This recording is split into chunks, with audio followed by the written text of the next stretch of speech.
家好，我是邱平，我现在湖北利川，我身后这边是一座门，我站在这个地方呢是一座桥。那么没错，今天来的这个地方呢，就相当于是一个悬崖村，四面都是悬崖。这个地方呢是进出这个寨子的唯一通道。以前呢，这里是一个我们说的土家族的寨子，今天就来体验一下，看看古代的寨子是什么样子的。这里面有很多独特的东西，有栈道，有古墓，还有那种天梯。以前的话进出不像我们现在，以前他们相当于就是爬天梯一样的，就在悬崖上行走。这里就是榆木寨，前面就是寨门，左右两边都是万丈深渊，相当于就是大的峡谷悬崖。这里呢也是唯一通道。我们看到这个桥是很小的，那么这地方呢里面是不通汽车的。你进出的话，骑摩托车、骑自行车、电动车、三轮车可以，但是4个轮子的不行。榆木寨，那么这个地方如果一关闭的话，真是一夫当关，万夫莫开。古代土司经常有战争嘛，这个地方呢没有被攻克过，就能够证明这个地方呢险。这是寨门里面，这些石头都是非常巨大的，这个就有点相当于是帝王陵的那种方城一样的，就基座。一进来看到凶险，全部都是悬崖。那这个寨子呢，也是在一块巨大的岩石上面，只不过呢，这个岩石可能相对来讲是我们看到的比较大的。这里是位于利川市的牟道镇，刚好跟重庆交界，对面就是重庆。它最早的时候，这里不属于湖北管辖，是属于四川管辖，四周绝壁，占地6平方公里。最早的时候大概是生活着500户人家，但是由于各方面的不方便，后面慢慢的迁走了。现在这个寨子里面大概还有10几户人家居住。现在这个地方正在慢慢的进行旅游开发，也是中国传统古村落。我们看航拍的画面也知道这个地方非常艰险，四周都是悬崖绝壁，而且呢高度是非常深，经常说的万丈深渊在这里就有很好的体现。故而呢它有这样一个说法，天下第一土家古寨，两边悬崖的垂直高度大概是500米。特别是刚刚我们看到那个寨楼，相当于是在悬崖脊背上一栋建筑，一夫把关鬼神愁，寨门一关，断绝了进寨的唯一通道，你只能望而却步，在这里就非常明显。现在进出这个寨子通道就是这一条，在很早的时期可能还有一些其他的通道，但是那个通道呢，一般人是不敢走的。榆木寨现在还生活了几十户人家，我们经常说这样的地方可以称之为世外桃源，因为世世代代在这里居住。但是在很早之前，相当于就是与世隔绝，生活极度不方便。这个寨子里面现在也不通公路，刚才我们也说了，它这里呢也其实被称为是一个悬崖村，跟我们大部分看到的悬崖村基本都是类似。寨子里面其实还是可以种农作物的，不过大部分可能种植的是苞米。当地村民采购东西可能都是靠这种背篓背出去背进来。您今年贵庚多少岁73。你是住在上面还是住在下面？下面。你住在下面每天还这样爬呀？那不累啊？你到上面买东西是吧？啊，厉害！这个爷爷70多岁，背了1箩筐的东西，还很重啊，很不容易啊。刚刚我们看到那位70多岁的爷爷，他买东西还是靠背篓背上背下。这个寨子大概现在是有几十户人在这里居住，但是我们看画面，它这个悬崖村是高低不平的。那么有些人是住在上面，有些人是住在下面。像刚才这位爷爷，他就必须相当于是要爬山下山才能去买东西。四面都是悬崖，现在的话是有一条路可以进出的，骑摩托车、骑三轮车。那么在以前，这个当地人是怎么进出的？现在我们就体验一下，他基本上就是在悬崖上面行走，就是这样的笔直的，然后可能开凿了一些东西。现在下去看看，绝壁天崖，全是大的石头，看到没有？这里一层，这里一层，你想想，以前这个地方如果没有路，外人是不可能进得来的。以前当地人进出就是靠这样的小路，没有大路的，全是这样石头，走上走下。以前他们多么的辛苦。这个地方其实空手走都不好走，那当时他们还要背东西，因为生活嘛，要买物资的，很陡峭啊，不好走。所以在这地方一定要小心，因为一直都是下坡。它这个垂直高度的话，可能有400-500米高，所以我们得从500米降到100米以下，所以说都是弯路。前方那个陡吧，其实应该就在那个位置，然后旁边还有寨墙，就是以前相当于是一些城墙一样的，因为防止敌人攻上来，他们就修了一个这样的。整个这个路上基本都是这样的阶梯，现在下去是稍微容易点，但是等一下上来就难了。现在相当于在树林里面穿梭，走下来有点热了，因为今天我穿的羽绒服，一开始出门的时候这里的温度大概4到5度，现在已经10几度了，又是太阳，然后又背了很重的东西，又穿的羽绒服，所以可能等一下都要把衣服脱掉了，非常热。真的很佩服他们，我现在都有点累，感觉像他们如果背这样的东西上山下山，是不是？已经到半中间了，还得往下走。这个地方现在也正在逐步开发成景区，所以呢，这一块修了一个栈道，就相当于是寨墙。再往下走，就是属于今天去看的最终目的地。哇，开始到惊险刺激的地方。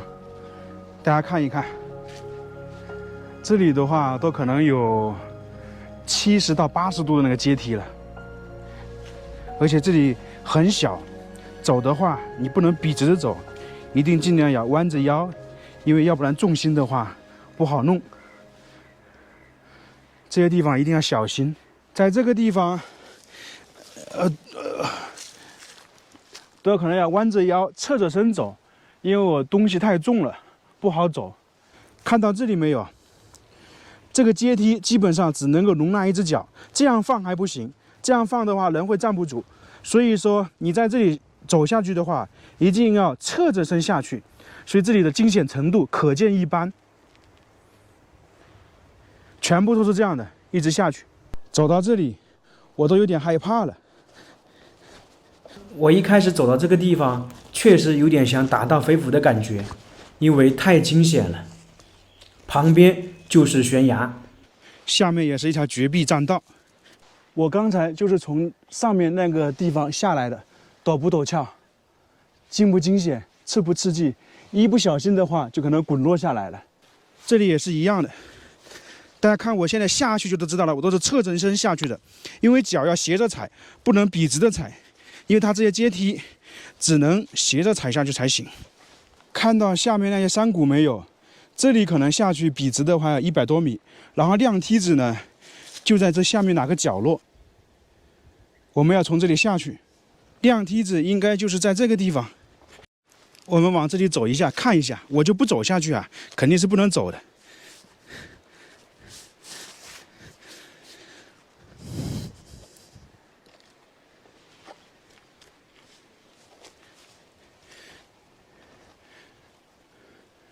这里就是亮梯子，太惊险、太刺激了。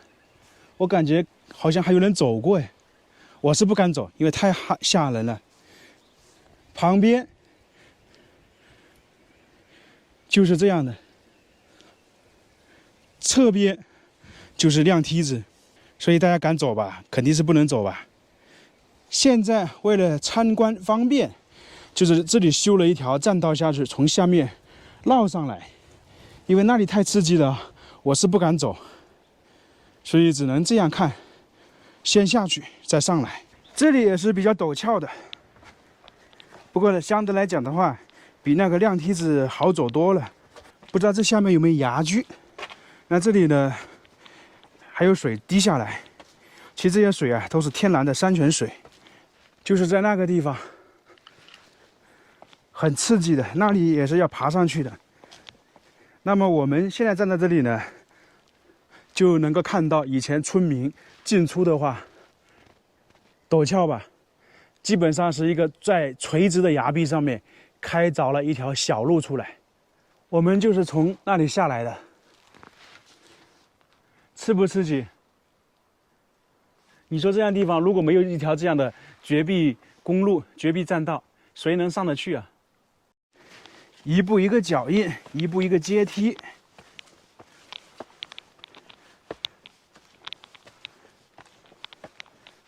这样的路啊，走过一次都不想走第二遍了。沿着这些墙壁，它们堆砌而成的。其实这样话说回来，当时开凿这条悬崖边上的小道都很不容易啊。这里下面以前是空的，然后摆上去了。为什么会在这个地方弄一个这样栈道出来呢？因为相对来讲的话，这旁边这是墙壁，然后这里稍微凸出来一点，好修一点。因为很多地方光滑的，它是没法上去的。这些地方基本上手脚并用，爬上去的，你走的话很难。特别是当时他们那些村民背着东西，那更是一样的。历尽千辛万苦，走了1个多小时，终于来到这个传说的亮梯子。那什么叫亮梯子呢？我们来看一看，大家看到没有？这里大概是50-60公分长的凸出来了，它是镶嵌在这个崖壁上面的。那以前当地的村民出行就是靠这个亮梯子出行，主要是看看旁边，这就是悬崖，下去的话太危险了。所以当时他们进出去采购生活物资、买东西的话，就是通过这条道路出行的。大家说辛不辛苦，艰不艰险？那这个亮梯子整的来讲的话，发展是经过3阶段的。最早的阶段就是说是靠一个我们说的那些绳子的梯子一样，看影视剧也是那样，放下来然后攀登上去。那第2阶段呢，就是木头放在这个位置爬上去。那第3阶段就是这个，修建了这种石头栈道。惊不惊险，刺不刺激？我是不敢走上去啊，我最多可能走1-2个台阶给大家体验一下，就是这样。越到上面越窄，而且这个经过长时间没人走的话，不知道松动了没有。所以呢，大家来这个地方游玩的话、参观的话，亮梯子来看看就行，大家千万不要去爬，太危险了，说是不是？你想一想，没有任何保护措施，你万一的话成为信用观众，那下面太危险了。而且我猜想有一点，当年当地村民走这个亮梯的时候，是不是上面会有一根绳子下来作为安全绳？我估计要这样，要不然没有几个人敢走，因为你毕竟还是身上背了很多东西。因为土家族这边很多人是用背篓背的嘛，你如果说没有安全绳，谁敢爬呀？稍微倾斜一点或者脚滑一点，那就变成幸运观众，看到都吓人，何况是走上去。我不知道为什么有些人胆子这么大，敢走这样的路。可能一些爱好冒险的或者穿越的敢走，我是不敢，因为你看看旁边，这亮梯子就看完了，太刺激了。现在准备下去了，我们又得从下面绕上去，走到这个亮梯子上面。如果说直接从这个上去的话，就省事了，但是我不敢走，因为太危险了，没那个胆子。不要冒那个不必要的风险。准备原路返回，攀登上去，还是能够看到亮梯子的顶部。如果大家来这个地方，尽量是挨着我们那个路线下来再回去，千万不要去爬这个亮梯子。再这样看一下，以前这个地方是杂草丛生的，现在经过修缮了一下，还好。那么刚才我们就是在那个地方，感觉从上往下看还好，但是如果从上面往上爬的话，就比较惊险刺激。那旁边这里有很多，这个是什么呢？就是以前他们人呐爬上来第一代的这种亮梯子，就是靠这个脚踩在上面，像它坐梯子一样的。我就不往下走了。大家感觉如何？当时的工人呐，老百姓的智慧确实了不起，在这种绝壁上面开凿出这样的地方，它这个基本上是要把洞先挖开一部分，然后把石头放进去，相当于我们说的木栓一样的，只是说这是石头弄进去。那整个这个石头长度的话，可能大概1米，流出的大概是60公分，那么就可能40公分在洞里面。像这个石头就是最近刚刚弄好的，就是在开发成景区嘛，可以看得出来新旧程度是不一样的。所以大家现在能够理解当初这些生活在这里的人的不容易吧？偏僻山区、偏僻农村的不容易啊，进出一趟都很艰难，何况其他的。